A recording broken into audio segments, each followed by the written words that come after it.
찬양 감사합니다. 반석이신 주님께 의지하여서 딛고 서서 세상에서 주의 이름으로 승리하겠다는 그 다짐이 우리 찬양대의 다짐뿐만 아니라 우리 모두의 다짐인 줄 믿습니다.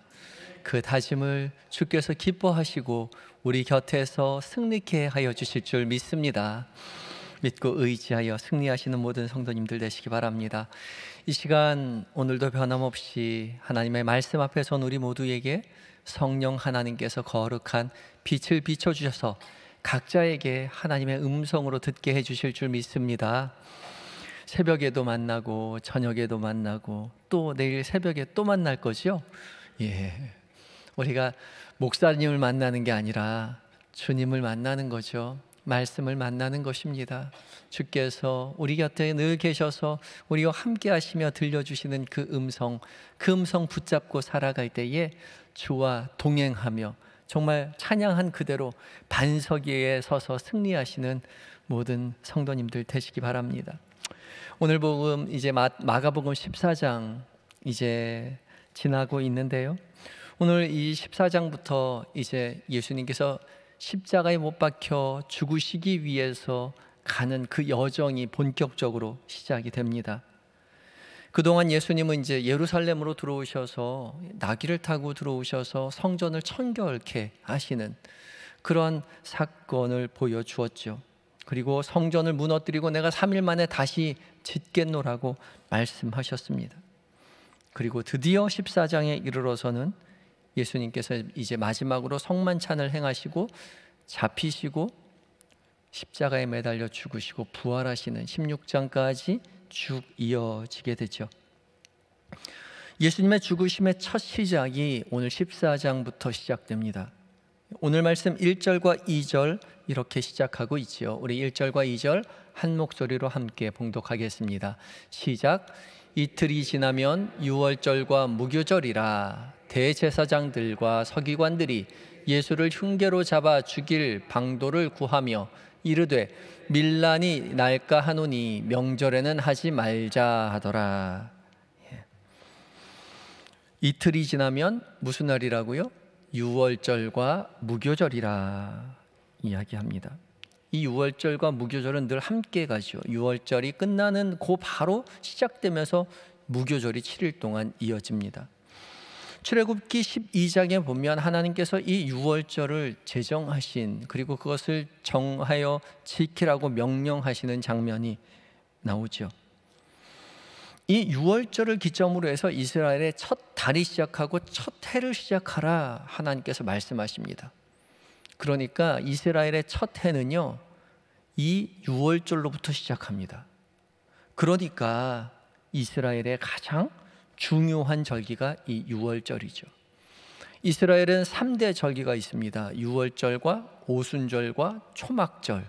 그 오순절을 맥추절이라고도 이야기하고요. 뒤에 초막절은 수장절이라고 이야기하기도 합니다.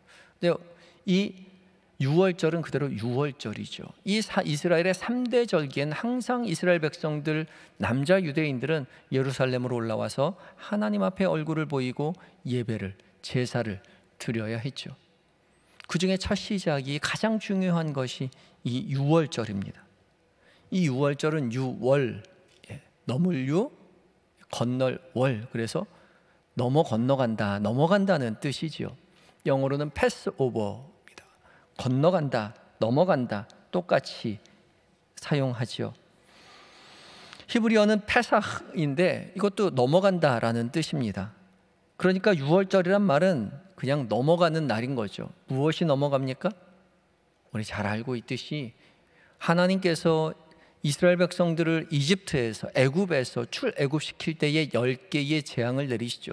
그중 10번째 재앙이 첫 번째 초태생을 다 죽이는 것이었습니다. 바로의 아들서부터 육축에 이르기까지 처음 난 것들은 다 죽이는 재앙을 맞이하게 되죠.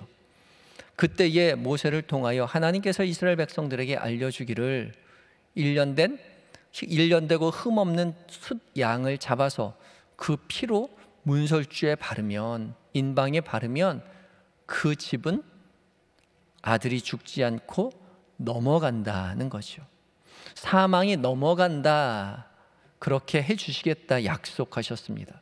그래서 그것을 기념하는 날이 유월절인 것이죠. 이 히브리어의 페사흐는요, 나중에 헬라어로 번역했을 때 파스카가 됩니다. 그래서 우리 파스카라고 이야기를 많이 하지요. 지금에도 이 이스라엘에 있는 메시아닉 주, 그러니까 유대인 중에 그리스도인들, 그리고 아랍에 있는 그리스도인들은 다 유월절, 부활절을 이야기할 때 파스카라고 이야기합니다. 이스터라고 영어로 이야기하지 않고 그냥 파스카라고 이야기하죠. 이 부활절을 파스카라고 말하는 이 파스카가 이 유월절이라는 말에서 온 말입니다. 이 유월절은 일주일 동안 또 무교병을 먹는 절기여서 무교절이라고 이야기하기도 하죠. 출애굽기 12장에 계속해서 하나님께서 자세하게 말씀해 주셨습니다. 무교절은 무교병을 먹는 날이어서 무교절입니다. 일주일 동안 무교병을 먹는데, 무교병은 무엇이냐? 누룩이 없는 떡이죠. 누룩이 없는 빵입니다. 누룩은 이제 음식을 만들 때 부풀어 오르도록 하는 것이죠. 그런데 그렇게 하지 말라는 거죠. 특별히 유월절에는 그저 이 어린 양을 잡아서 먹게 되는데, 그냥 먹는 것이 아니라 서서 급하게 먹게 되죠. 그리고 이 무교병을 먹고 쓴나물을 먹도록 합니다. 이 무교병은 말 그대로 누룩으로 부풀리지 않은, 부풀릴 시간이 없어서 급하게 만든 빵이기도 하는데, 이 급하게 만든 것뿐만 아니라 이 누룩이 상징하는 것이 부패를 상징하기 때문에 부패한 것을 다 버리는 날이기도 합니다. 그래서 이스라엘 백성들은 이 유월절을 지키기 바로 전날까지 가장 중요한 행사를 하는데, 그 가장 중요한 행사가 뭐냐? 청소입니다. 무슨 청소를 하느냐? 집안에 있는 누룩을 다 없앱니다. 누룩에 관계되어 있는 빵들을 다 없애요. 발효된 빵들을 다 없애버리는 거죠. 깨끗이 청소를 합니다.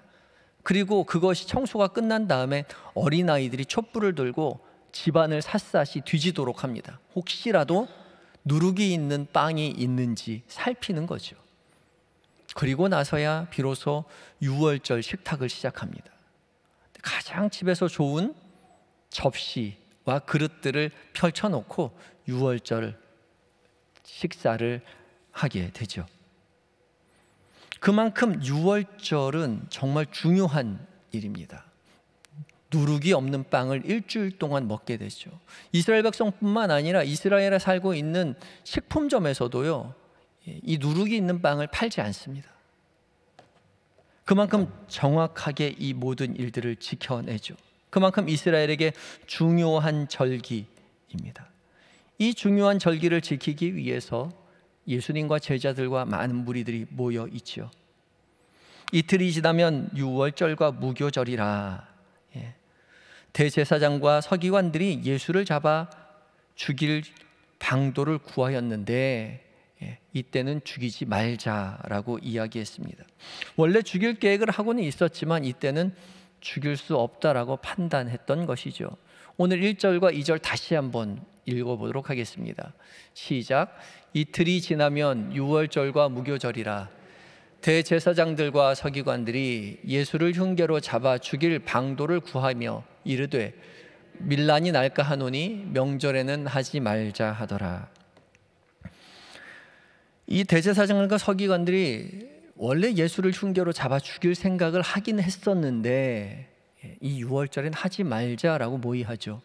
왜 그렇게 결정합니까? 밀란이 날까 하노니 라고 이야기합니다. 밀란이 일어나 날까 봐 두려웠기 때문에 유월절에는 하지 말자라고 이야기하죠.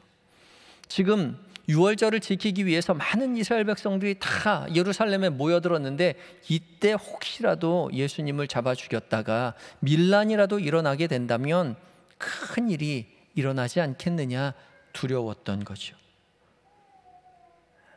이 말은 예수님께서 유대 백성들에게 인기가 높았다는 것을 방증하기도 합니다. 예루살렘에 입성하실 때에, 예수님께서 예루살렘에 입성하실 때에 나귀 새끼를 타고 입성하실 때요, 많은 사람들이 자신의 옷을 벗어서 밑에 깔고 종려나무를 흔들며 호산나, 다윗의 이름으로 오시는 이여 호산나, 그렇게 환영했죠. 예수님은 일반 이 유대 백성들에게 굉장히 인기가 많으셨습니다. 그도 그럴 것이 정치적으로 사회적으로 굉장히 혼란한 시기였는데, 그때에 어렵고 힘들게 살던 유대 백성들을 예수님께서 일일이 찾아다니셨잖아요. 아무도 신경 쓰지 않는 가난한 사람, 연약한 사람, 억눌린 사람, 죄인이라고 불리웠던 사람들, 여인들, 병에 걸린 사람들, 세리들, 나약하고 연약한 사람들을 일부러 예수님은 찾아다니셨습니다. 그리고 그들과 함께 하시면서 그들과 함께 식사를 하시고 그들에게 너희들도 하나님 나라 백성이라고 말씀해 주시고, 하나님의 나라가 여기 임했다라고 말씀해 주시고, 하나님 나라의 복음을 전파해 주셨죠. 그래서 많은 사람들이 예수님께 나아가 고침을 받았을 뿐만 아니라 예수님의 말씀을 듣기 위해서 따라다녔죠. 아무것도 모르는 일반 백성들은 예수님을 그렇게 추앙하며 따라다녔는데, 오히려 예수님에 대해서 가장 잘 알아야만 하는 유대의 지도자들이요, 대제사장들과 서기관들과 바리새인과 사두개인들은 예수님을 따라왔던 것이 아니라 예수님을 거부하고 예수님을 죽이려고 모의를 했죠. 자신들의 이익에만 눈이 멀어서, 사실 성전의 참된 주인은 예수님이셨는데, 그리고 나머지 대제사장들과 서기관들은 성전의 관리인이었을 뿐이었죠. 그럼에도 불구하고 정작 주인이었던 예수님을 눈으로 알아보지 못하고 예수님을 죽이려고 하죠. 그러나 유월절에 죽이면 예수님을 죽인 것 때문에 밀란이 일어날까 하여 두려워하여 이 일을 수행하려고 하지 않습니다. 예수님을 죽일 것을 회피하려 했지만, 그러나 하나님의 놀라운 계획은 여전히 예수님을 유월절에 십자가에 달려 죽게 하시죠. 예수님은 십자가에 달려 돌아가실 때에 유월절에 돌아가십니다. 이것은 하나님의 원대한 계획이죠. 하나님의 놀라운 이 계획은 한치의 오차도 없이 이루어져 가고 있었던 것입니다. 예수님은 유월절 어린 양으로서 이 땅 가운데 오셔서 온 인류를 위하여 십자가에 못 박혀 죽으셨죠. 하나님께서는 이사야서 53장 4절부터 6절까지의 말씀을 통하여 메시아의 모습을 이렇게 예언합니다. 그는 실로 우리의 질고를 지고 우리의 슬픔을 당하였거늘 우리는 생각하기를 그는 징벌을 받아 하나님께 맞으며 고난을 당한다 하였노라. 그가 찔림은 우리의 허물 때문이요 그가 상함은 우리의 죄악 때문이라. 그가 징계를 받음으로 우리는 평화를 누리고 그가 채찍에 맞음으로 우리는 나음을 받았도다. 우리는 다 양 같아서 그릇 행하여 각기 제 길로 갔거늘 여호와께서는 우리 모두의 죄악을 그에게 담당시키셨도다. 아멘. 하나님의 계획대로 우리 죄를 대신 짊어지시고 십자가에 달려 죽게 하신 그 예수님, 그 예수님을 통하여 우리는 하나님과 다시 평화를 누리게 된 것이죠. 사단은 어떻게 해서든지 예수님을 죽이려고 하였지만, 그러면서도 구원의 계획을 거부하고 회피하려고 도망가려고 하였지만, 하나님께서는 이 유월절 어린 양 대신 예수 그리스도를 이 유월절에 십자가에 못 박히기 위해서 하나님께서는 그 원대한 계획을 이루고 계신다는 것이죠. 하나님께서 계획하신 일은 끝내야 이루어지고 마는 것이죠. 한치의 오차도 없이 하나님은 끈질긴 사랑으로 그 사랑의 계획을 완성하신다는 겁니다. 비록 유대 지도자들은 밀란이 무서워서 뒤로 미루려고 가만히 두려고 했었는데, 하나님은 가룟 유다를 통해서 예수님을 십자가에 못 박게 할 그런 구실을 만들게 되지요.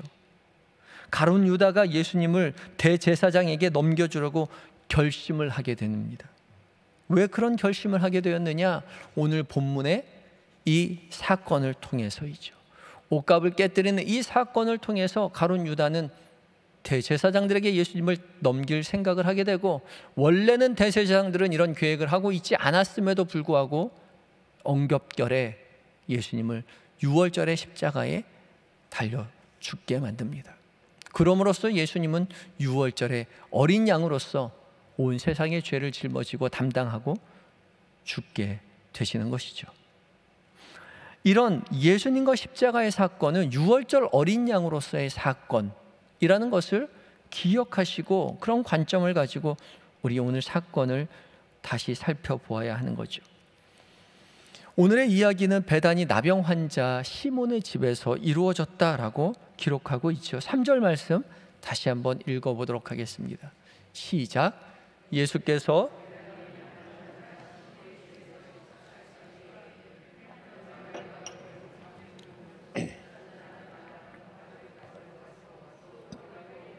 예수의 머리에 부으니. 아멘.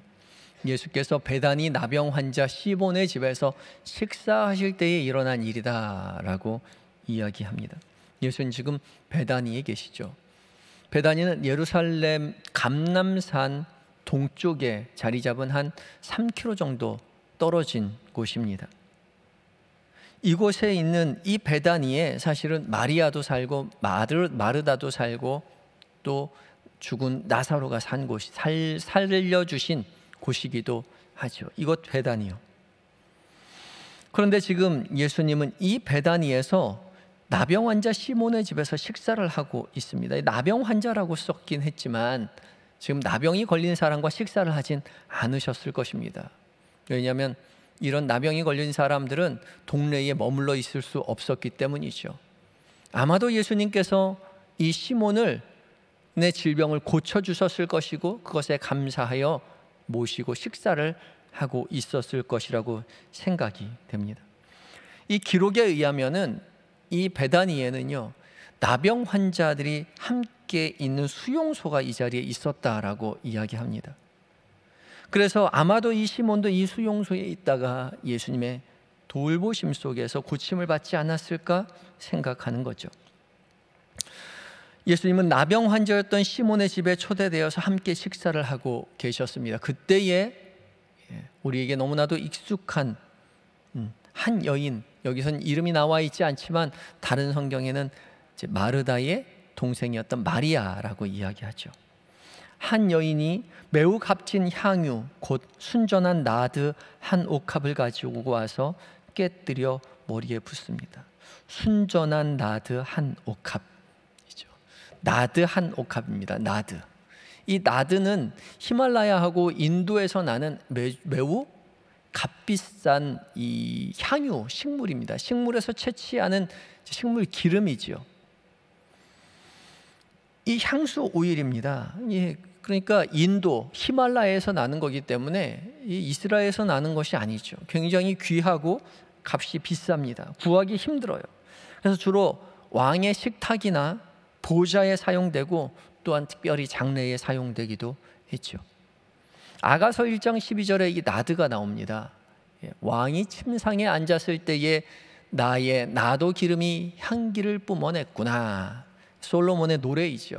여기서 나도 기름이 어디에 있습니까? 왕이 침상에 앉았을 때에라고 이야기하죠. 왕의 침상에 이 나도 기름이 있는 겁니다. 이 나드는요, 매우 비싼 물건이었기 때문에 그냥 아무데나 둘 수 없었죠. 특별한 용기에 두어야만 했습니다. 특별히 향유였기 때문에 그 향이 날아가기 때문에 날아가지 않도록 밀봉해야 했죠. 오늘 개역개정 성경에는 한 옥합이라고 해서 옥으로 만든 상자라고 그렇게 표현을 했죠. 상자라고 이야기했지만 상자보다는 병이고요, 연질 석고나 대리석의 일종으로 만들어져 있습니다. 사진 하나를 준비했는데 이렇게 생겼어요. 그러니까 이제 이집트에서 그때 당시에 발굴된 이 한 옥합이라고 이야기하는 알라바스트로스입니다. 물병같이 생겼죠. 대리석같이 생기기도 했고요. 연질 석고로 생기기도 했는데, 이 사진을, 이게 박물관에 있는 건데 설명을 하면서 아직 사용되지 않은 것이다, 그렇게 설명이 되었어요. 왜냐하면 병의 주둥아리가 그대로 살아있죠. 이 주둥이를 깨뜨려야만, 이 입구를 깨뜨려야만 사용할 수 있도록 완전히 밀봉하게 되죠. 이 밀봉된 이 나드 한 옥합, 이것을 깨뜨려 예수님에게 부었던 것이죠. 요한복음에는 이 여인의 이름이 마르다라고, 마르다의 동생 마리아라고 기록하고 있죠. 오늘 본문에는 머리에 부었다라고 이야기하고 있고, 마태복음 26장도 머리에 부었다라고 이야기하는데, 요한복음의 12장에 보면 발에 부었다라고 이야기합니다. 발에 붓고 머리카락으로 이제 닦았다라고 이야기하죠. 그래서 사람들이 연구를 하죠. 어떤 게 맞는 건가? 머리에 부은 게 맞는 건가? 발에 묻은 게 맞는 건가? 연구합니다. 머리에 붓는다는 것은요, 존경을 표하는 그런 뜻이기도 하고, 또 왕이나 선지자에게 기름을 부어서 메시아에게 기름을 붓는 행위이기도 하죠.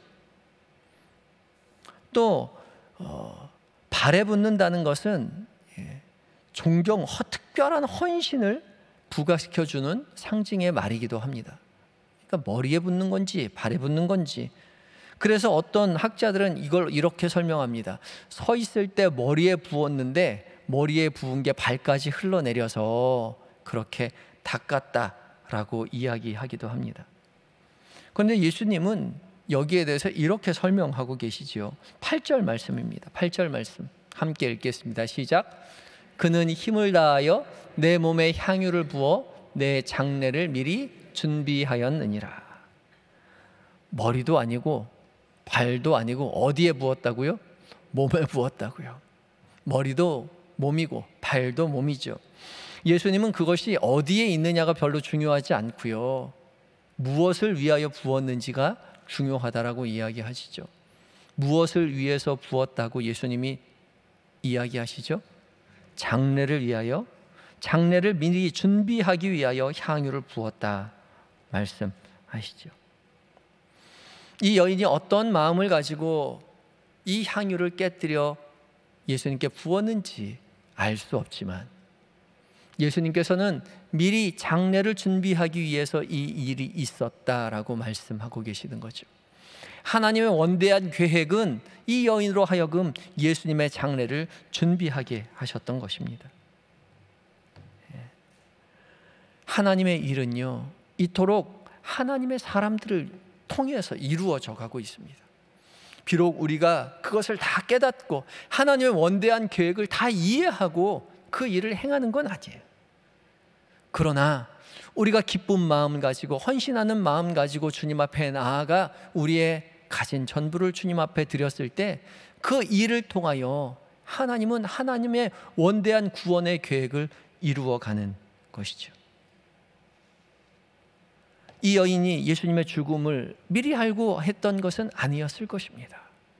그러나 예수님은 이것이 예수님의 죽음을 예비한 것이다 라고 선언해 주고 계시는 거죠. 성도의 헌신을 통해 하나님의 원대한 계획들이 이루어져 가고 있습니다. 우리 마찬가지죠. 우리도 예수님의 손과 발이 되어 복음을 위해 헌신하실 할 때요, 하나님의 원대한 계획들이 이루어져 가고 있는 거죠. 그것이 우리에게 기쁨이 됩니다. 왜 그것이 우리에게 기쁨이 됩니까? 사랑하니까요. 예수님을 사랑하기 때문에, 하나님을 사랑하니까 하나님을 향한 헌신, 예수 그리스도를 향한 헌신이 기쁨이 되는 것이죠. 이 연이 300데나리온이나 되는 이 나드, 이 한 옥합을 단번에 깨뜨려서 부었을 때에 기쁜 마음으로 헌신하였듯이요, 기쁜 마음으로 헌신할 때에 비로소 우리 삶의 이야기들도 더 하나님 앞에 기쁜 헌신이 되고 마음이 뿌듯하고요, 삶의 의미를 찾게 되는 것이죠. 왜요? 사랑하니까요. 사랑하는 사람을 위하여 헌신할 때에 그 헌신이 비로소 가치를 지니는 것이죠. 하나님께서 우리를 위해서 왜 예수 그리스도를 이 땅 가운데 보내셨습니까? 우리를 사랑하셨어요. 스바냐 3장 17절을 통해서 우리에게 이렇게 말씀하시죠. 함께 읽겠습니다. 시작. 너의 하나님 여호와가 너의 가운데에 계시니 그는 구원을 베푸실 전능자이시라. 그가 너로 말미암아 기쁨을 이기지 못하시며 너를 잠잠히 사랑하시며 너로 말미암아 즐거이 부르며 기뻐하시리라 하리라. 아멘. 예수님께서 십자가에 못 박혀 돌아가신 이유도 기쁨이었고요. 하나님께서 우리를 사랑하셨기 때문에 기뻐하신다라고 이야기합니다. 너로 인하여 즐거이 부르며 기뻐하신다. 너를 잠잠히 사랑하신다. 그렇게 말씀하시죠. 이스라엘이 뭘 했길래요? 하나님을 향해서 무슨 기쁜 일을 했길래 이스라엘을 그렇게 기뻐하셨나요? 아니요. 이스라엘은 하나님을 향해서 기뻐할 일을 한 적이 별로 없어요. 늘 배반하고요. 하나님을 멀리하려고 하였고요. 이방신을 쫓아가려고 하였고요. 하나님을 배신하고 원망한 일들이 많죠. 그러나 하나님은 변함없이 이스라엘을 사랑하셔서 그로 말미암아 그 기쁨을 이기지 못하고 사랑하며 그로 말미암아 기뻐한다. 즐거이 부르며 기뻐한다라고 이야기하시죠. 그러고서 그 사랑을 통해서 당신의 백성들을 구원하시고자 예수 그리스도를 친히 이 땅 가운데 보내주십니다. 이스라엘 백성들을 사랑하셨기에 예수 그리스도를 이 땅 가운데 보내주셨고요. 예수님 역시 사랑으로 우리를 품어 안으시죠. 로마서 5장 8절 말씀 가운데 이렇게 말씀하시죠. 함께 읽겠습니다. 시작. 우리가 아직 죄인 되었을 때에 그리스도께서 우리를 위하여 죽으심으로 하나님께서 우리에 대한 자기의 사랑을 확증하셨느니라. 아멘. 우리가 아직 죄인 되었을 때에 그리스도께서 우리를 위하여 죽으심으로 우리에 대한 자기의 사랑을 하나님께서 확증하셨습니다. 그 사랑을 우리에게 확인시켜 주셨다는 거죠. 사랑으로 무언가를 행할 때에 기쁨이 됩니다. 헌신도 기쁨이 돼요. 하나님께서 자신의 전 존재보다 더 귀한 독생자 예수 그리스도를 이 땅 가운데 보내셨을 때에 아프셨지만 기쁨이 되었듯이 예수 그리스도께서 자신의 모든 것을 내어 우리를 위하여 십자가에 못 박혀 돌아가신 것이 고통스러우셨지만 사랑하셨기에 기쁨이 되었듯이 우리 역시 주님을 위한 헌신, 주님을 향한 우리의 열심이 기쁨이 될 수 있습니다. 어떻게 해요? 사랑할 때요. 사랑할 때 우리의 헌신은 기쁨이요, 우리의 헌신은 감사가 된 거죠. 값비싼 향유를 깨뜨려 예수님의 몸에 부은 이 여인의 헌신조차도 사랑으로 가득 찼을 것입니다. 이 사랑에 가득 찬 헌신을 예수님이 칭찬하시죠. 9절 말씀입니다. 9절 함께 읽겠습니다. 시작. 내가 진실로 너희에게 이르노니 온 천하에 어디서든지 복음이 전파되는 곳에는 이 여자가 행한 일도 말하여 그를 기억하리라 하시니라. 아멘. 예수님은 온 천하 복음이 전파되는 곳마다 이 여인이 행한 일도 기억하게 될 것이다 라고 말씀하고 계시죠. 예수님께서 공생애를 지켜 나아가실 때, 행하실 때에 예수님을 따랐던 많은 무리가 있었을 것이고 예수님을 위하여 헌신하였던 많은 사람들이 있었을 것입니다. 그런데 그런 구체적인 이야기들이 우리에게 전해지지 않죠. 그러나 유독 이 여인의 헌신의 이야기를 예수님께서 들려주게 하시겠다라고 말씀하시는 거죠. 복음에 울려 퍼지는 곳곳마다 이 헌신의 이야기가 울려 퍼질 것이다 라고 이야기하는 것입니다. 기쁨 가운데 헌신하였던 이 헌신을 통하여서 예수 그리스도의 십자가가 준비되고 예수님의 죽음이 준비되었기 때문인 것이죠.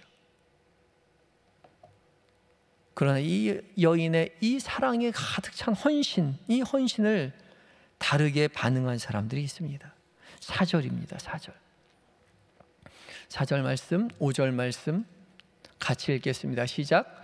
어떤 사람들이 화를 내어 서로 말하되 어찌하여 이 향유를 허비하는가? 이 향유를 300데나리온 이상에 팔아 가난한 자들에게 줄 수 있었겠도다 하며 이 여자를 책망하는지라. 어떤 사람들이 화를 내어 서로 말했다라고 기록하고 있죠. 마태복음엔 이 어떤 사람들이 제자들이었다라고 이야기하고 요한복음에는 가룟 유다였다라고 콕 집어서 이야기하고 있습니다. 특별히 요한복음 12장 4절에서 6절은 이렇게 자세하게 기록합니다. 제가 읽도록 하겠습니다. 12장 4절부터 6절까지입니다. 제자 중 하나로서 예수를 잡아줄 가롯 유다가 말하되 이 향유를 어찌하여 300데나리온에 팔아 가난한 자들에게 주지 아니하였느냐 하니 이렇게 말함은 가난한 자들을 생각함이 아니요 그는 도둑이라 돈계를 맞고 거기 넣는 것을 훔쳐감이라라. 가룟 유다가 화를 내었던 이유는 가난한 사람을 위하여는 마음이 있어서가 아니라 돈계를 맞고 거기서 훔쳐가는 사람이었기 때문이다라고 이야기합니다. 이 향유가 300데나리온, 이날에는 값비싼 향유였다라고 이야기하죠. 이 300데나리온이면 한 데나리온이 노동자 하루의 품삯이기 때문에 300데나리온은 이 한 노동자의 300일치의 값입니다. 그러니까 연봉이나 진배 없는 거죠. 한 사람의 연봉을 지금 이 여인이 깨뜨려서 단번에 예수님의 몸에 부은 것이죠. 그렇게 값비싼 것 어디에서 부었습니까? 베다니에서 부었습니다. 베다니는 아까 말씀드렸듯이 그 나병 환자들이 모여 있었던 수용소가 있었던 곳입니다. 번화가가 아니에요. 사람들이 잘 찾지 않는 가난한 동네입니다. 이 가난한 동네에 이 정말 이 값비싼 향유를 깨뜨려서 주님을 향하여 부었을 때에 가룟 유다는 무엇을 보고 있느냐? 그의 입술 가운데에는 가난한 사람들에게 주면은 더 많은 사람들을 구할 수 있지 않겠느냐라고 이야기했지만 그들의 실상은, 가룟 유다의 실상은 돈계를 맞고 훔쳐가는 사람이었기 때문에 그 돈이 아까웠던 거죠. 12제자 중에 한 사람이었지만 가룟 유다는 그것이 아까웠던 것입니다. 기쁘게 헌신할 수 없었습니다. 왜요? 그는 다른 마음을 품고 있었던 거죠. 학자들의 연구에 따르면 가룟 유다는 아마 열심당원이었을 것이다. 열심당원은 무력으로 이스라엘의 독립을 취하려고 했던 사람들이죠. 정치적 메시아를 기대했던 인물이었을 것이다 라고 이야기합니다. 예수님이 어서 속히 군대를 모집해서 이스라엘을 독립시켜야 했었는데 자신의 뜻대로, 자신의 원하는 대로 예수님이 이루어주지 않자 그는 예수님을 팔기로 작정했던 거죠. 자신의 헛된 욕망과 기대에 충족하지 못했던 예수님을 가룟 유다는 팔아넘기기로 작정했던 것이죠. 그래서 이어지는 10절과 11절에 이렇게 기록합니다. 12 중에 하나인 가룟 유다가 예수를 넘겨주려고 대제사장들에게 가매 그들이 듣고 기뻐하여 돈을 주기로 약속하니 유다가 예수를 어떻게 넘겨줄까 하고 그 기회를 찾더라. 유다의 마음 가운데에는 어떻게 하면 예수님을 넘겨줄 수 있을까? 그 마음으로 가득 찼지요. 그리고 그 기회를 엿보고 있습니다.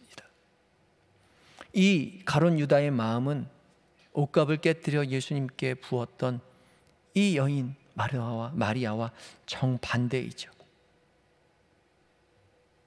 이 여인의 기쁨의 헌신이 전혀 귀에 들리지도 않고 눈에 보이지도 않고요. 오히려 분을 내며 예수님을 팔아넘길 생각만 가지고 있었던 거죠. 예수님께 옷값을 깨뜨려 부었던 이 여인과 가룟 유다가 극한 대조를 이루고 있죠. 예수님의 장례를 미리 준비한 이 여인, 기쁘게 헌신한 이 여인, 예수님을 잡아 죽이려는 마음으로 가득 찼던 이 가룟 유다, 이 두 사람의 그 마음 가운데 있었던 그 열심, 하나님을 향한 열심과 예수님을 죽이려는 그 열심, 그 헌신, 그것을 바라보며 예수님 우리에게 묻고 있습니다. 너희는 무엇을 위하여 주님 앞에, 주님 곁에 서서 헌신하느냐 말이죠. 너희의 헌신으로 말미암아 내가 더욱더 기쁘게 되고 하나님을 사랑하게 되고 있느냐, 기쁘게 헌신하고 있느냐, 아니면 너의 욕심에 따라 헌신하다가 지쳐 어긋나서 예수님을 팔아넘길 생각을 하고 있느냐 묻고 있는 거죠. 우리의 헌신이 사랑에 기인한 자발적인 헌신인지, 내 욕망과 내 기대를 추구하고 있는 노력인지 돌이켜 보아야 합니다. 정확한 것은 우리가 사랑을 기인한 헌신이라면 우리의 헌신에 기쁨이 있다는 거죠. 우리가 헌신하면 헌신할수록 감사가 있다는 겁니다. 우리가 주님 앞에 헌신하는 사람들을 열심히 살펴보면 그 헌신 속에서 기쁨과 감사가 넘치는 사람들이 있어요. 그렇죠? 교회에서 청소하면서, 설거지하면서, 임원으로 섬기면서, 전도하면서 그의 삶에 기쁨이 넘쳐나요. 왜요? 사랑에 기인한 헌신을 하고 있기 때문에 그래요. 그 사랑에 기인한 헌신을 통해서 하나님은 하나님의 계획을 이루어 가고 계시죠.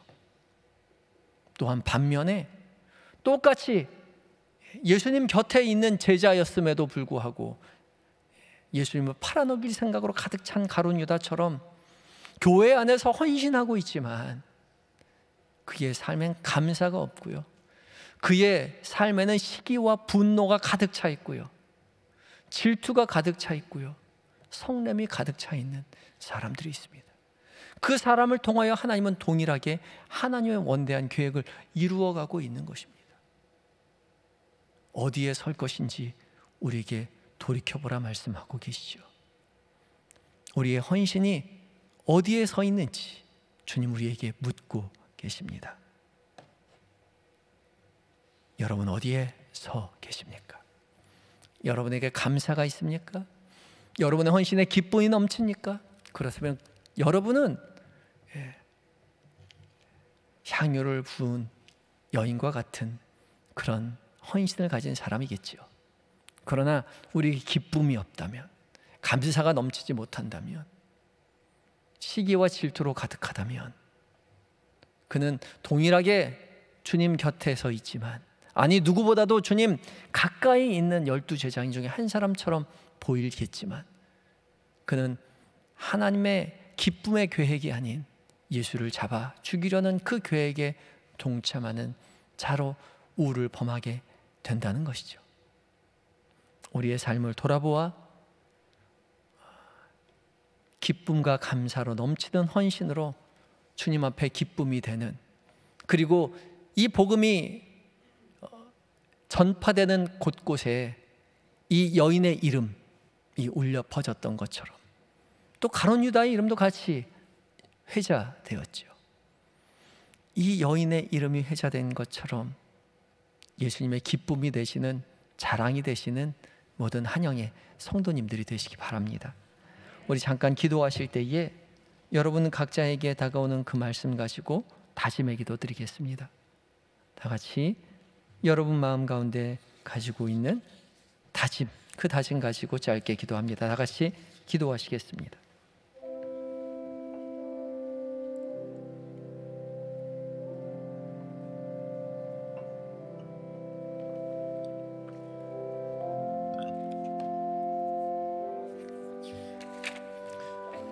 주님,